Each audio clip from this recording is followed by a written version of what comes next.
नमस्कार, स्वागत है आप सबका दिन भर की तमाम बड़ी और अहम खबरों के साथ मैं हूं कवींद्र। शुरुआत हेडलाइन से। गुजरात के मेहसाणा से हटा कर्फ्यू, बंद का मिला-जुला असर, कई जिलों में इंटरनेट मोबाइल पर रोक। सूरत में पटेल आंदोलनकारी ने की खुदकुशी। उत्तराखंड हाई कोर्ट ने राष्ट्रपति शासन पर केंद्र से मांगी सफाई, पूछा 9 विधायकों को अयोग्य ठहराने पर चिंता क्यों। सदन ने शक्ति परीक्षण को बताया एकमात्र विकल्प।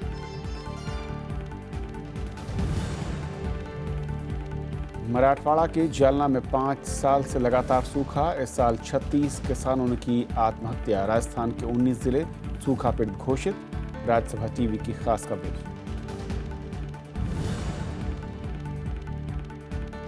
मॉस्को में भारत, रूस और चीन के विदेश मंत्रियों की बैठक। सुषमा स्वराज ने कहा, आतंकवाद पर दोहरे मापदंड खतरनाक, चीन के वीटो पर पुनर्विचार की मांग।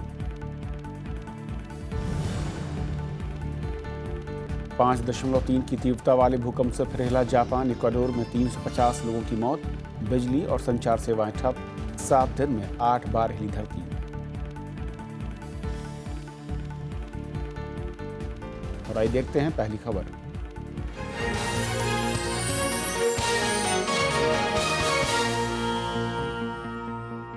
गुजरात के मेहसाणा से कर्फ्यू हटा लिया गया है। कई जिलों में मोबाइल और इंटरनेट सेवाएं आज भी बंद हैं।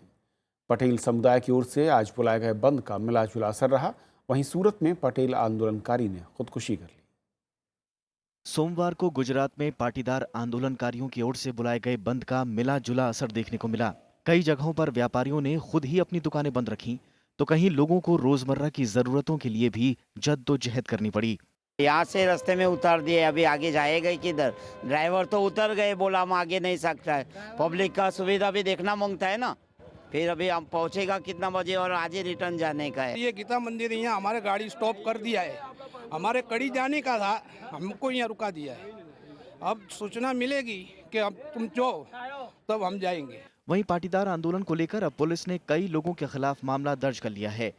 प्रशासन का दावा है कि बंद की वजह से कुछ खास असर नहीं पड़ा।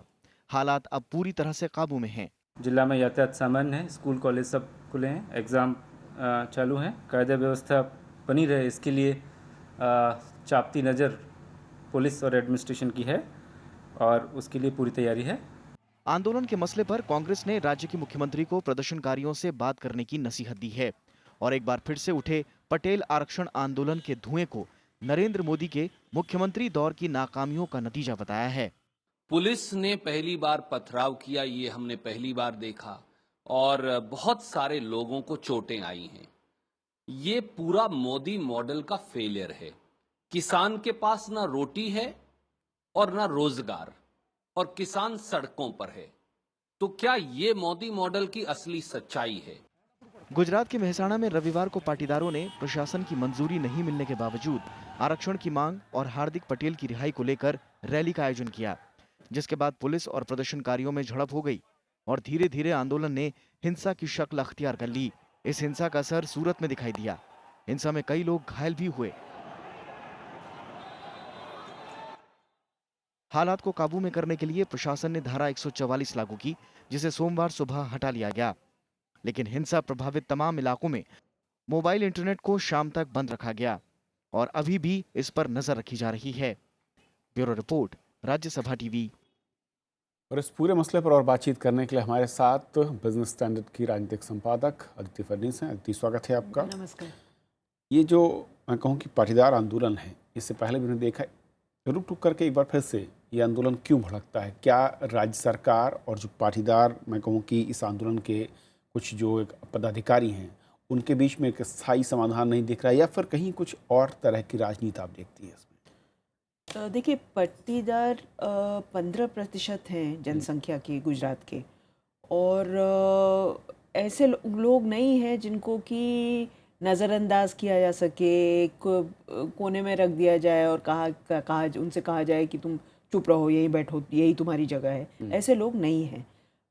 ये लोग काफ़ी इन्फ्लुएंशियल हैं, काफ़ी अमीर नहीं हैं।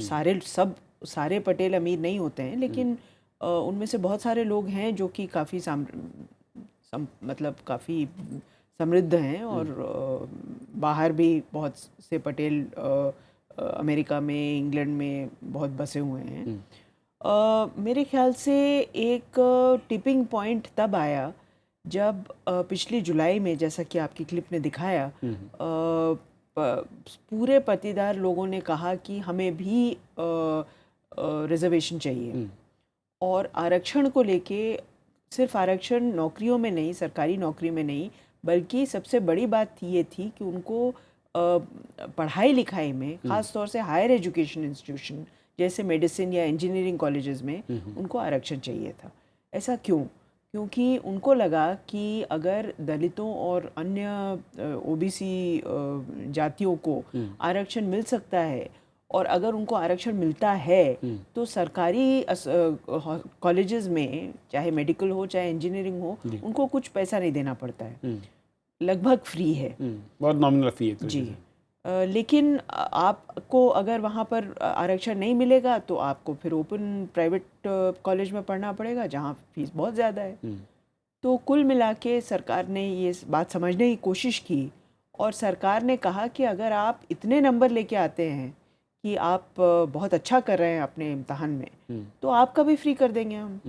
लेकिन सबका तो नहीं फ्री कर सकते। उसके अलावा और भी इनके और भी बहुत सारी डिमांड्स थी। कुछ लोग ये कह रहे हैं कि राजनीतिक तौर पर जो वहाँ पर बीजेपी की सरकार है वो इनको टैकल कर पाने में नाकाम है।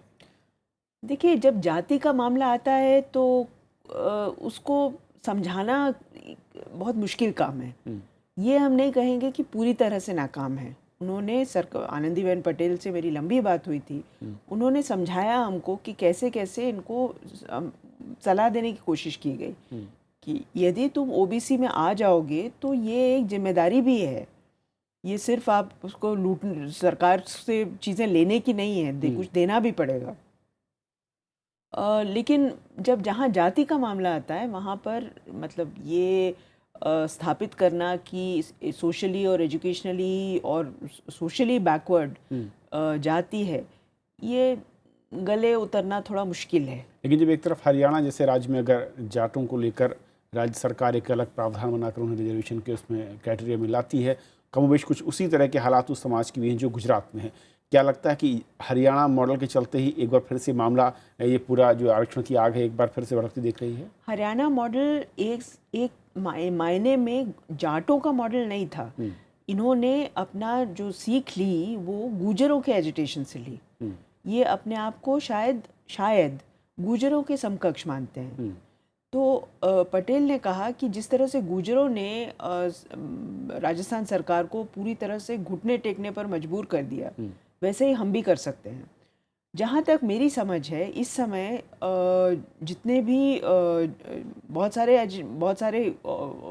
सारी संस्थाएं खुल गई जब ये आंदोलन चालू हुआ, तो मेरे ख्याल से अब जो स्थिति है वो ये है कि कुछ लोग मनाना चाहते हैं, सरकार से बात करके ख़त्म करना चाहते हैं आंदोलन, लेकिन जो कम उम्र के बच्चे हैं वो कह रहे हैं कि हम बिल्कुल ख़त्म नहीं होने देंगे जब तक देशद्रोह का मामला वापस नहीं लिया जाएगा। केस है देशद्रोह का हार्दिक पटेल के खिलाफ, जब तक उनको छोड़ा नहीं जाएगा। और यही बात चल रही थी जबकि मामला फिर से आउट ऑफ कंट्रोल हो गया। क्या यही बड़ी वजह है? क्योंकि जो हार्दिक पटेल के संगठन से जुड़े लोग हैं वो ये कहते हैं कि जब देश के दूसरे राज्यों में इस तरह के आंदोलन हुए और जब तमाम नेता थे उन पर इस तरह के कोई भी आरोप लगाकर पुलिस ने बंद नहीं किया, जबकि हार्दिक पटेल क्योंकि गुजरात में आते हैं, यहाँ से प्रधानमंत्री भी आते हैं और उनका होम टाउन एक तरीके से इलाका पड़ता है, इसलिए ज़्यादा सख्ती दिखा रही है और पूरी तरह से कुचलने की कोशिश है।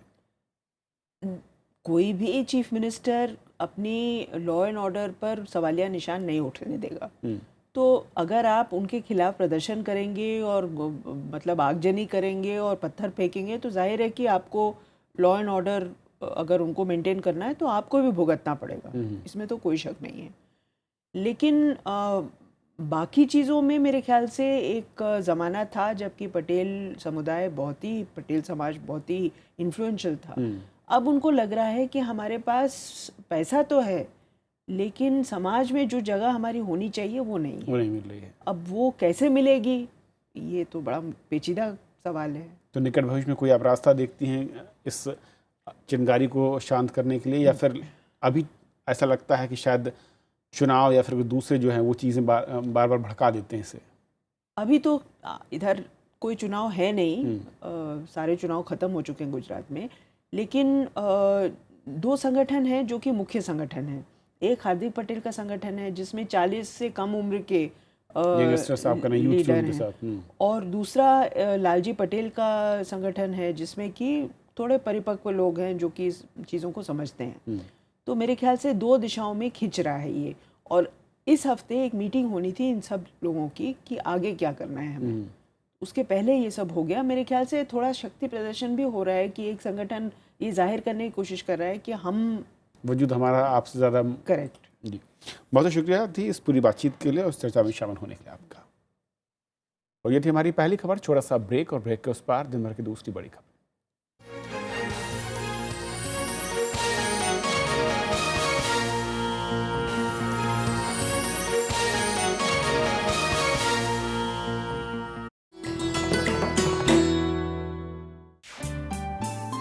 सरोजनी नायडू स्वतंत्रता सेनानी, कवियत्री और वक्ता, कांग्रेस की अध्यक्ष निर्वाचित होने वाली पहली भारतीय महिला सरोजनी ने 13 साल की उम्र में रची थी पहली कविता। आजादी के बाद वो बनी देश की पहली महिला राज्यपाल। भारत कोकिला के नाम से मशहूर सरोजनी नायडू है नारी शक्ति की अनूठी मिसाल।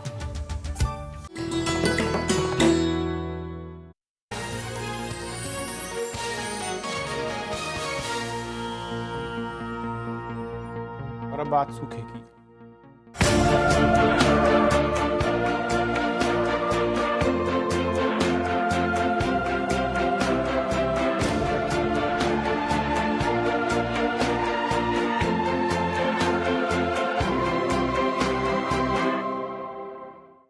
राजस्थान के 19 जिलों को सूखा पीड़ित घोषित किया गया है। राज्य के 44,000 से अधिक गांवों में करीब 17,000 में भारी जल संकट है। भीलवाड़ा में रेल के जरिए पानी भेजा जा रहा है। तो राज्य सरकार ने सभी जिलों के लिए 50-50 लाख रुपए जारी किए हैं। राज्य के 7 लाख हैंडपंप को ठीक करने के लिए 421 टीमें लगाई गई हैं। और राज्य के 9 जिलों में इस बार सामान्य से कम बारिश हुई है। उधर मराठवाड़ा का जालना जिला इन दिनों भारी जल संकट से जूझ रहा है। 5 साल में लगातार सूखे ने किसानों की कमर तोड़ दी है। जिले के सभी 969 गांव सूखे की मार झेल रहे हैं। जालना महाराष्ट्र के जलापूर्ति मंत्री बबन राव लोणीकर का जिला है, लेकिन ज़मीनी हकीकत यह है कि यहाँ पर लोग पानी को खरीद कर पीने के लिए मजबूर हैं। इस साल अब तक 36 किसान आत्महत्या कर चुके हैं। पेश है हमारे संवाददाता अरविंद कुमार सिंह की एक खास रिपोर्ट। चिलचिलाती धूप में हाथों और सिर पर पानी का बर्तन लिए ये औरतें सरकारी नलों तक जाने में जितना पसीना बहा देती हैं, उन नलों से उतना पानी निकालने के लिए उन्हें घंटों मेहनत करनी पड़ रही है। जालना जिले के आनंदवाड़ी गांव के करीब 400 परिवारों की यही कहानी है। सूखे के चलते जल स्तर बहुत नीचे चला गया है। आसपास के तालाब सूख गए हैं। कर्ज के बोझ तले दबे किसान अब पानी भी खरीद कर पीने को मजबूर हैं। कर्ज है ना शेती का, क्रॉप लोन हो वगैरह, ये 2 साल से ऐसे दुष्काल होने के वास्ते कुछ शेतकरी के पास तो कोई भी नहीं अभी शेतकरी को कोई चलने के वास्ते अब होना है तो क्रॉप लोन, वो खेती का वो जो कर्ज लिए वाला है ना, वो माफ करना चाहिए उन्होंने। जालना जिला मुख्यालय से करीब 60 किलोमीटर दूर परतूर तहसील के सभी गांव सबसे अधिक सूखे की चपेट में हैं। यहाँ के 90 गांव में टैंकरों से जो पानी पहुंच भी रहा है वो जरूरतों के हिसाब से नाकाफी है। इस नाते तमाम लोग जिंदा रहने को प्रदूषित पानी पीने को मजबूर हैं। जमीनी स्तर पर बोले तो ये लगातार 3 साल से परतूर से तहसील में अकाल की परिस्थिति है। किसान जो है उनकी माली हालत जो है, जो चाहिए वैसी उभारने की जो आवश्यकता थी, वो उभार तो नहीं रही। हालांकि प्रशासन का दावा है कि अकाल राहत से निपटने के लिए उनकी ओर से सभी संभव उपाय किए गए हैं। अभी गाँवों में जो है ये पानी देने के लिए हम टैंकर से जो है पानी दे रहे हैं। हमने एक प्लान बनाया जो लगभग जो है 50 करोड़ का है। तो उसमें पूरे गांव जो है लगभग 480 गांव में टैंकर से पानी दे रहे हैं। लातूर से करीब 200 किलोमीटर दूर जालना की तस्वीर भी किसी तरह से कम भयावह नहीं है। ऐसे में अगर तुरंत राहत के कदम नहीं उठाए जाते तो लोगों के पलायन के अलावा दूसरा रास्ता नहीं बचेगा। हालांकि महाराष्ट्र के जलापूर्ति मंत्री मराठवाड़ा के जालना इलाके से ही आते हैं, लेकिन यह पूरा इलाका भारी जल संकट से जूझ रहा है। सूखे से किसानों की कमर टूट गई है और अब तक जालना के 36 किसान आत्महत्या कर चुके हैं। कुल मिलाकर यहाँ की दशाएं बेहद खराब है। कैमरा नारायण के साथ अरविंद कुमार सिंह, राज्यसभा टीवी, जालना।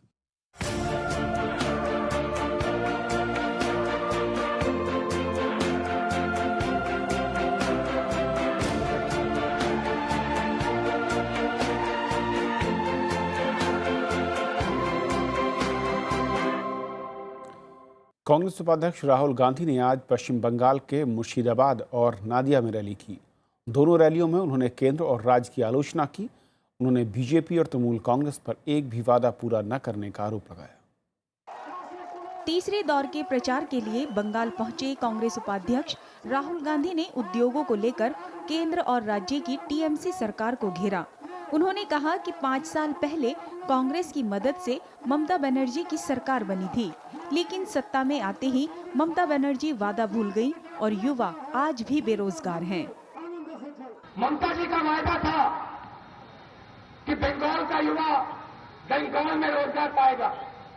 ममता जी ने वायदा किया था कि बंगाल में फैक्ट्रियां लगेंगी, यहाँ मुर्शिदाबाद में फैक्ट्री लगेगी, मगर एक फैक्ट्री यहाँ नहीं लगी। कांग्रेस उपाध्यक्ष ने रैलियों में काले धन से लेकर किसानों के मुद्दे उठाए। उन्होंने कहा कि नरेंद्र मोदी सरकार ने किसानों को उनकी उपज का बेहतर मूल्य देने का वादा किया था, लेकिन आज किसानों की हालत सबसे दयनीय है। नरेंद्र मोदी जी ने वायदा किया था कि किसान को सही एमएसपी देंगे, बढ़ाकर किसान को एमएसपी देंगे, और वही मुश्किल यहाँ बंगाल में है। मुझे आप बताओ, ममता जी ने और मोदी जी ने बंगाल के किसान के लिए क्या किया? एक एक्शन मुझे बता दो। राहुल गांधी ने कहा कि कांग्रेस और वाम दल की सरकार बनने पर युवाओं को रोजगार के लिए राज्य से बाहर नहीं जाना पड़ेगा। उन्होंने बीड़ी मजदूरों को भी वैकल्पिक रोजगार मुहैया कराने की बात कही। Bureau report, Rajya Sabha TV. Kashmir घाटी में करीब एक हफ्ते से जारी तनाव के बाद अब हालात सामान्य होने लगे हैं। सोमवार को हंदवाड़ा और कुपवाड़ा में कर्फ्यू में सुबह 8 बजे से 3 घंटे के लिए ढील दी गई। इस दौरान कुछ लोगों ने सुरक्षा बलों पर पत्थरबाजी करने की कोशिश की। कश्मीर के बाकी इलाकों में भी जिंदगी पटरी पर लौट रही है। पिछले कई दिनों से बंद मोबाइल इंटरनेट सेवाएं बहाल हो गई हैं। मुख्यमंत्री महबूबा मुफ्ती ने भी लोगों से हालात बेहतर बनाने की अपील की और दोषियों को सजा दिलाने का भरोसा दिया है।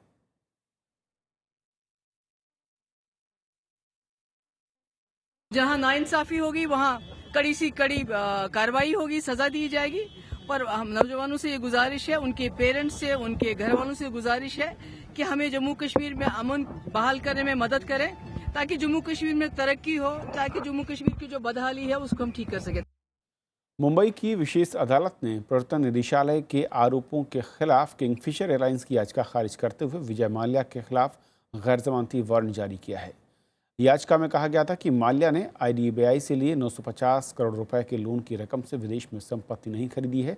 वहीं ईडी ने माल्या के खिलाफ गिरफ्तारी की मांग करते हुए किंगफिशर कंपनी के अधिकारियों की तरफ से भी जांच में कोई खास न मदद मिलने की बात कही। निदेशालय के संयुक्त निदेशक ने कोर्ट को बंद लिफाफे में माल्या के विदेशी खातों से जुड़ी जानकारी भी सौंपी। उत्तराखंड में राष्ट्रपति शासन पर नैनीताल हाई कोर्ट ने आज केंद्र सरकार से जवाब मांगा। कोर्ट ने जानना चाहा कि 9 विधायकों को अयोग्य ठहराने पर केंद्र सरकार इतनी चिंतित क्यों है। कोर्ट ने कहा कि स्पीकर की स्वतंत्रता में किसी तरह की दखलंदाजी नहीं होनी चाहिए। नैनीताल हाई कोर्ट ने कहा है कि मामला संवैधानिक शक्तियों की सुरक्षा के लिहाज से एक नज़ीर साबित होगा। इन्हें नज़रअंदाज नहीं किया जा सकता। कोर्ट ने सदन में शक्ति परीक्षण को ही एकमात्र सही विकल्प बताया। वहीं केंद्र ने अपने फैसले का बचाव करते हुए कोर्ट में हलफनामा दायर किया, जिसमें संवैधानिक मशीनरी के नाकाम होने की बात कही गई है।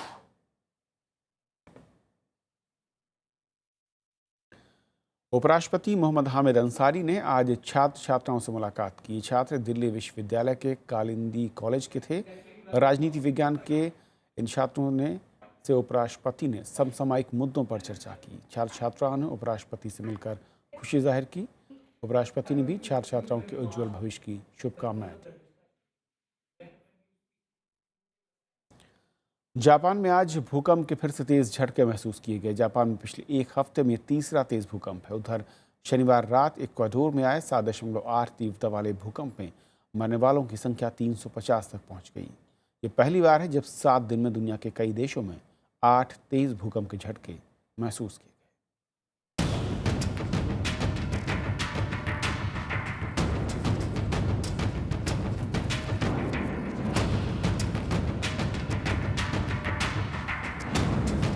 शनिवार को आए भीषण भूकंप से जापान अभी उबर भी नहीं पाया था कि सोमवार को दक्षिण जापान एक बार फिर दहल उठा। 5.3 तीव्रता के भूकंप के बाद लोगों में अफरा तफरी मच गई। इससे पहले रिंग ऑफ फायर में आने वाले जापान में भी गुरुवार और शनिवार को भूकंप के कई झटके आए थे। जापान के दक्षिणी इलाके कुमामोटो में शनिवार को 7.3 तीव्रता का भूकंप आया था। इसमें 40 से ज्यादा लोगों की मौत हुई थी और करीब 1000 लोग घायल हो गए थे। आने वाले दिनों में और भूकंप आने की आशंका के चलते लोगों को घर छोड़कर सुरक्षित स्थानों पर जाने को कहा गया है। そうですね、もう想像はつきませんね。復旧がもう家なんかももうめちゃめちゃになってるし、これからどうするのかなって。でこれだけの人数ですから。जापान के प्रधानमंत्री शिंजो आबे ने कहा है कि लापता लोगों की तलाश जारी है और पीड़ितों को पूरी मदद पहुंचाई जा रही है। 連絡が入ったとの報告を受けました。大変ありがたい申し出であり、速やかに具体的な輸送ニーズをですね、調整をし、整い次第直ちに実施したいと。 उधर दक्षिण अमेरिकी देश इक्वाडोर में शनिवार को 7.8 तीव्रता के भूकंप ने भारी तबाही मचाई।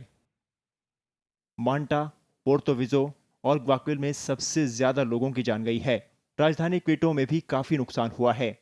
अब तक 350 से ज्यादा लोगों की मौत हुई है और कई लोगों के अब भी मलबे में दबे होने की आशंका है, जबकि 2500 से ज्यादा लोग घायल हुए हैं और हजारों लोग बेघर हुए हैं। भूकंप के बाद बिजली और संचार सेवाएं ठप हैं। Calle tumbada en el piso y ahí yo qué tuve que hacer, ponerme a llorar nada más porque de verme que me quedaba en la calle, me quedaba sin nada. पीड़ित इलाकों में राहत और बचाव का काम जारी है। भूकंप का केंद्र म्यूजेन शहर से 27 किलोमीटर दूर जमीन में 19 किलोमीटर नीचे था। Pero por supuesto hay otras muchas connotaciones de una tragedia como la que hemos vivido. Ausencia de servicios básicos, falta de agua, vituallas, electricidad, etcétera. Todo eso estamos atendiendo. पिछले एक हफ्ते में Myanmar, Indonesia, Japan और अब Ecuador में भूकंप के तेज झटकों के चलते भारी तबाही मची है। ये देश प्रशांत महासागर में स्थित रिंग ऑफ फायर इलाके में आते हैं। ये रिंग ऑफ फायर न्यूजीलैंड से लेकर जापान, अलास्का और उत्तर और दक्षिण अमेरिका तक है। 40,000 किलोमीटर में फैले इस इलाके में दुनिया के 90% भूकंप आते हैं और 75% सक्रिय ज्वालामुखी भी इसी इलाके में स्थित हैं। Bureau report, Rajya Sabha TV.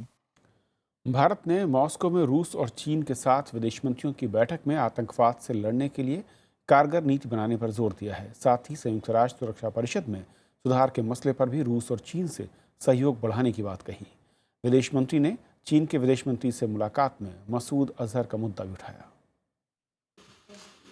Moscow में सोमवार को भारत, रूस और चीन के विदेश मंत्रियों की बैठक हुई। इसमें विदेश मंत्री सुषमा स्वराज ने आतंकवाद के मसले पर बिना भेदभाव के इससे निपटने के लिए कदम उठाने की जरूरत बताई। विदेश मंत्री सुषमा स्वराज ने चीन का नाम लिए बिना आतंकवाद के मसले पर दोहरे मानदंड से बचने की सलाह दी। कि आतंकवाद अंतर्राष्ट्रीय शांति और सुरक्षा के लिए सबसे बड़ा खतरा है। मैंने आतंकवाद से लड़ने के लिए प्रभावी वैश्विक रणनीति तैयार किए जाने पर बल दिया। इसमें संयुक्त राष्ट्र की एक अहम भूमिका है। इस संदर्भ में मैं अपने दोनों मित्रों विदेश मंत्री लावरोव और विदेश मंत्री वांग यी के साथ आगे कार्य करने की अपेक्षा रखती हूँ। इस मौके पर भारत ने संयुक्त राष्ट्र सुरक्षा परिषद में सुधार के मसले को भी उठाया। विदेश मंत्री ने रूस और चीन से सुरक्षा परिषद के विस्तार में सहयोग बढ़ाने पर जोर दिया। सुरक्षा परिषद में सुधार के मुद्दे पर मैंने पुनः रूस तथा चीन से आग्रह किया कि वे ये सुनिश्चित करने में अग्रणी भूमिका निभाएं कि संयुक्त राष्ट्र में आईजीएन प्रक्रिया तेजी से आगे बढ़े। सुरक्षा परिषद में भारत की स्थायी सदस्यता काफी दिनों से लंबित है और इस विसंगति में तत्काल सुधार की आवश्यकता है। इसके अंतर विदेश मंत्री ने चीन के विदेश मंत्री वांग यी से मुलाकात की। इस दौरान उन्होंने जैश ए मोहम्मद के सरगना मसूद अजहर का मुद्दा पुरजोर तरीके से उठाया। सुषमा स्वराज ने कहा कि भारत और चीन आतंकवाद के शिकार हैं और इसके खिलाफ लड़ाई में सहयोग बढ़ाने की जरूरत है। दोनों देशों के बीच इस मामले में एक दूसरे के संपर्क में रहने पर सहमति बनी। इस महीने के शुरू में संयुक्त राष्ट्र में भारत के उस प्रस्ताव को चीन ने वीटो किया था जिसमें मसूद अजहर को आतंकवादी घोषित करने की बात कही गई थी। बैठक में दोनों देशों के विदेश मंत्रियों ने इसके अलावा कई आपसी मुद्दों पर बात की। अखिलेश सुमन, राज्यसभा टीवी। दिल्ली में ऑड इवन नियम तोड़ने वाले बीजेपी सांसद विजय गोयल को 3500 रुपए का जुर्माना भरना पड़ा। परिवहन मंत्री गोपाल राय ने उन्हें मनाने की कोशिश की लेकिन गोयल नहीं माने। वहीं सप्ताह के पहले कामकाजी दिन स्कूली बच्चों और उनके अभिभावकों को इससे दिक्कतें भी हुई। बीजेपी सांसद विजय गोयल की धमकी के बाद परिवहन मंत्री गोपाल राय उन्हें मनाने पहुंचे। गोपाल राय ने विजय गोयल को गुलाब का फूल देकर नियम ना तोड़ने की गुजारिश की। लेकिन आप अगर वायलेट करेंगे तो बच्चों के मन पर ऐसा लगेगा कि यार हम लोग को समझा रहे हैं सब। गोपाल जी, मैं ना ऑड इवन स्कीम के कभी भी खिलाफ हूं। लेकिन बीजेपी सांसद नहीं माने और समर्थकों की नारेबाजी के बीच ऑड नंबर की कार लेकर निकल पड़े। घर से निकलते ही उनका 3500 रुपए का चालान हो गया। ऑड इवन नियम तोड़ने के लिए उनसे 2000 रुपए लिए गए। वहीं इंश्योरेंस और ड्राइविंग लाइसेंस ना होने के कारण 1500 रुपए उन्हें अलग से भरने पड़े। दिल्ली और देश की जनता को बताऊंगा कि कितना करोड़ रुपया फूका। रोज में अगली बार मेरे आंदोलन का तरीका अलग अलग होगा। विजय गोयल के आरोपों का जवाब गोपाल राय ने कुछ इस तरह से दिया। आज चाइना ने इस बात को कहा है कि दिल्ली से सीखो, बीजिंग में ऑड इवन लाओ, यहाँ हम फेल हो गए। तो मैं इतनी बात कहना चाहता हूं कि जो लोग भी ऐसा कर रहे हैं, पूरे दिल्ली में लोग निवेदन कर रहे हैं, जो भी वायलेट कर रहा है, और मैंने यहाँ भी निवेदन किया है, मुझे उम्मीद है विजय गोयल जी इस पर विचार करें। 4 दिन की छुट्टी के बाद सोमवार को दफ्तर, स्कूल और दूसरे संस्थान एक साथ खुले तो ट्रैफिक का बोझ भी दिखा। ज्यादा परेशानी स्कूली बच्चों और उनके अभिभावकों को हुई। अब जिस दिन का हमारे गाड़ी का नंबर रहता है उस दिन तो कोई प्रॉब्लम नहीं होता है। जिस दिन नंबर नहीं रहता उस दिन प्रॉब्लम होता है। या तो 2000 रुपये में चालान करा 2000 का, या तो फिर ऑटो लूँ या टैक्सी लूँ, यही प्रॉब्लम है। ऑड इवन का दूसरा चरण 15 अप्रैल से शुरू हुआ था। शुक्रवार और शनिवार को 2300 चालान हुए, जबकि पिछली बार पहले 2 दिनों में महज 469 चालान ही हुए थे। अनु दीवान, राज्यसभा टीवी। और अब आखिर में एक नजर कुछ और बड़ी खबरों पर संक्षेप में। निर्यात में लगातार 16वें महीने गिरावट आई है। मार्च में ये 5.74% गिरकर 22.71 अरब डॉलर रहा। वित्त वर्ष 2015-16 में इसमें करीब 16% की गिरावट आई। सुप्रीम कोर्ट ने कहा है कि धार्मिक मामलों का हवाला देकर सबरीमाला मंदिर में महिलाओं के प्रवेश पर पाबंदी नहीं लगाई जा सकती। लैंगिक समानता को संविधान का हिस्सा बताते हुए कोर्ट ने कहा कि वो महिलाओं पर पाबंदी से जुड़ी मान्यताओं की समीक्षा करेगा। सुप्रीम कोर्ट ने कोहिनूर को वापस लाने के मामले में केंद्र सरकार से 6 हफ्ते में जवाब मांगा है। केंद्र सरकार ने सोमवार को सुप्रीम कोर्ट को बताया कि कोहिनूर चोरी नहीं हुआ था, बल्कि महाराजा रंजीत सिंह ने ईस्ट इंडिया कंपनी को तोहफे में दिया था। मुरथल दुष्कर्म मामले में चश्मदीद बॉबी जोशी पर रविवार रात जानलेवा हमला हुआ। उन्होंने मामले की जांच कर रही एसआईटी को इस बारे में लिखित शिकायत की थी। बॉबी जोशी का कुछ दिन पहले ही उन्हें धमकियां मिली थी। छत्तीसगढ़ के सुकमा जिले में हुए नक्सली बम धमाके में 3 जवान घायल हो गए। धमाका उस वक्त हुआ जब सेना के जवान पिंता गुफा और भोरका पुल के नजदीक गश्त कर रहे थे। दिल्ली हाई कोर्ट ने नेशनल हेराल्ड केस में एजेएल के दस्तावेज जारी करने के खिलाफ कांग्रेस की अर्जी पर फैसला सुरक्षित रख लिया। नेशनल हेराल्ड मामले में कांग्रेस के कई नेताओं पर वित्तीय गड़बड़ी के आरोप। चीन ने विवादित दक्षिण चीन सागर में पहली बार सैन्य विमान उतारा। चीन ने यहां कई कृत्रिम टापू बनाए हैं और इन्हीं में से एक पर रविवार को विमान उतरा।